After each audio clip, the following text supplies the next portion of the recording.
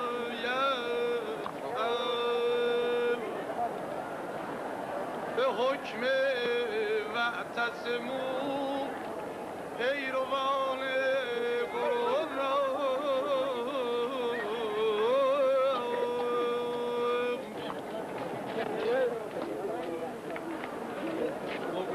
دراتت به گوش دل گوید بهل به سانه تبعیض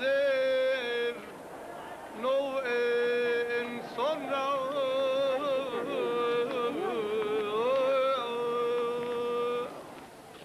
ظہر کا وقت ہے، دوپہر کے کھانے کا انتظام شروع ہو جاتا ہے۔ کچھ لوگ اپنے ہاتھ سے بھی پکا کر کھاتے ہیں۔ لاکھوں آدمیوں کا کھانا عرب کی گرمی اور دھوپ میں تیار کرنا آسان نہیں ہے، اسی لیے بہت عمدہ اور اعلیٰ قسم کی غذائیں تیار نہیں ہو سکتی۔ ڈاکٹر اور حکومت کے منتظمین برابر ہدایت کرتے رہتے ہیں کہ عرفات کے میدان میں سادی اور ہلکی غذا استعمال کی جائے تاکہ گرمی کی زیادتی سے ثقیل غذا تکلیف کا سبب نہ بن جائے۔ عرفات کے اس میدان میں صرف وہی حاجی نہیں ہیں جو دنیا کے دوسرے ملکوں سے آئے ہیں، بلکہ خود سعودی عرب کے بھی 10 لاکھ سے زیادہ حاجی موجود ہیں۔ عرفات کا اجتماع دنیا کا بہت ہی بڑا انسانی اجتماع ہے۔ دنیا بھر میں کوئی ایسی مذہبی یا غیر مذہبی رسم نہیں دکھائی دیتی جس میں ایک ہی وقت میں ایک ہی مقام پر اس قدر آدمی جمع ہو جاتے ہیں۔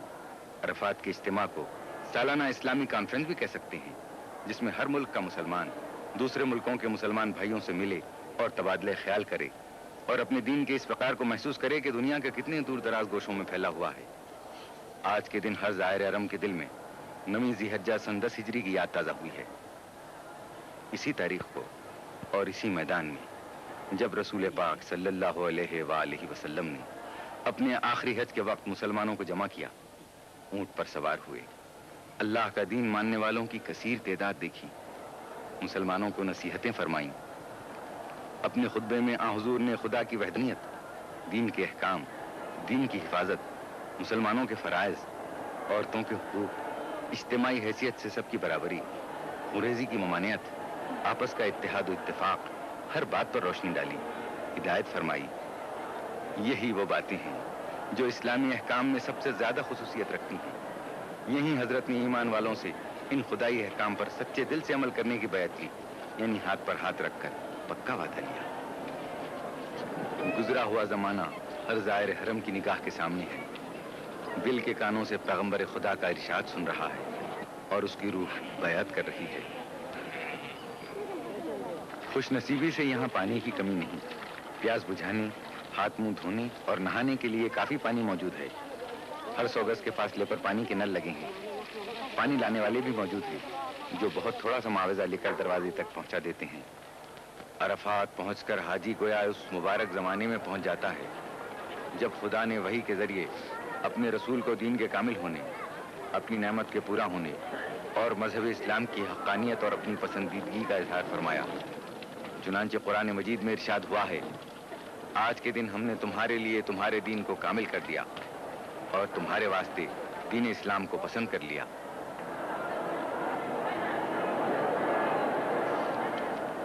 ظہر کے بعد سب حاجی اپنے اپنے خیموں میں آ گئے ہیں۔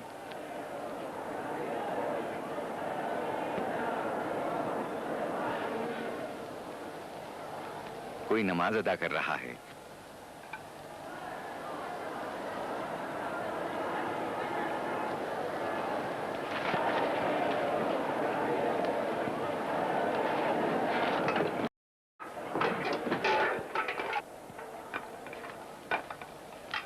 پلیٹیں سجائی گئیں، کھانا تیار ہو گیا، دیگوں سے نکالا جانے لگا۔ قافلوں کی رہنمائی کرنے والوں نے کھانا حاجیوں تک پہنچانا شروع کیا۔ یہ لوگ اپنے کام میں بہت ہوشیار ہوتے ہیں، برسوں سے یہی خدمت انجام دے رہے ہیں۔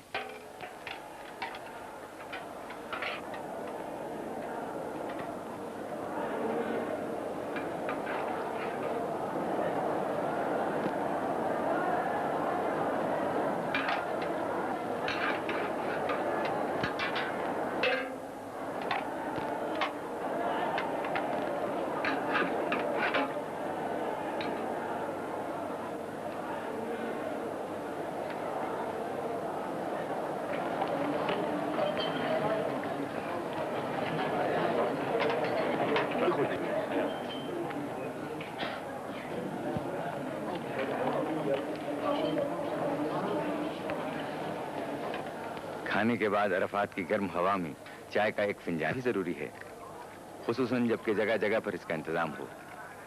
عرب اس حقیقت سے اچھی طرح واقف ہیں کہ سخت گرمی میں بنسبت برف کے ٹھنڈے پانی کے گرم چائے پیاس بجھانے زیادہ مدد دیتی ہے۔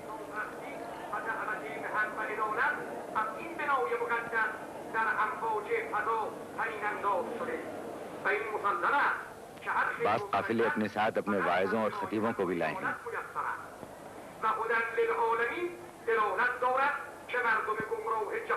و کاروان سرگردان بشریت را این خانه دلالت به حق می نماید و به کمال مطلوب می رساند و خلق خدا را برای شناختن حق و فداکاری در راه نجات خلق به محیط امن و عدالت رهبری می فرماید و این خانه پرچمی که بر بام دنیا به اهتزاز درآمده تا کاروان بشر راه را گم نکند و گرفتار سرابهای مهلک ضلالت نشود و فیه آیات و بینات یعنی چشمهای خدایی در این سرزمین باز می‌شود۔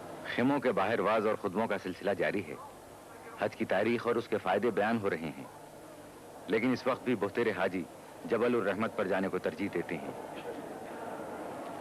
سے پہر کا وقت گزرا، شام قریب آنے لگی۔ حاجیوں کے دستے عرفات سے مشعر الحرام کی طرف جانے شروع ہو گئے۔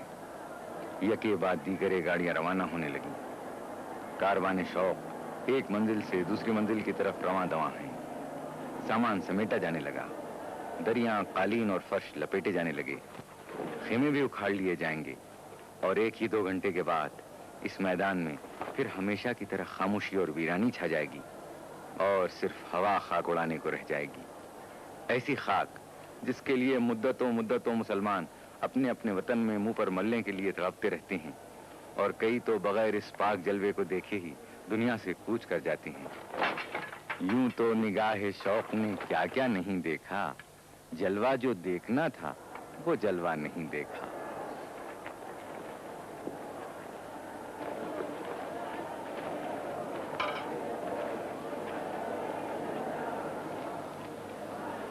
خیمے اکھاڑ لیے گئے، لیکن ابھی یہ لپیٹ کر آئندہ سال کے لیے رکھے نہیں جائیں گے، بلکہ عرفات سے مینا روانہ کر دیے جائیں گے، جہاں ابھی حاجیوں کو چند روز اور ٹھہرنا ہوگا۔